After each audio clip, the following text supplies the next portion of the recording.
Scatter! Tina shouted to her brothers and sisters. Mr. Wolf tried to run after them, but he tripped on the dress he was wearing. "Arr!" he howled. He flailed and flapped, trying to get out of his costume. Globs of vanilla earthworm pudding flew all over. It was just the time the dogs needed. Alexander dove under the table. Millicent stamped into the kitchen. She hid inside the garbage can. Tina scrambled up the stairs to her room and got under her pile of hay. David hid behind the toilet in the bathroom. Alice jumped into the oven. Leonard squeezed into the vacuum cleaner. Mikey was the youngest and the last to hide. He tiptoed to the giant compost bin and climbed inside. The smell of rotten vegetables made him go, mm-mm. He tried not to make a sound.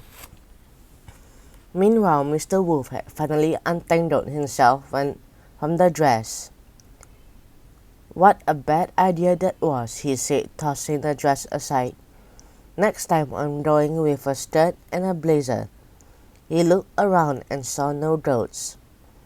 "Ready or not, here I come," he snarled. He ripped up furniture, smashed shelves and cabinets, and knocked paintings off the walls. He dumped out garbage cans, overturned the kitty litter, and flung food and junk everywhere.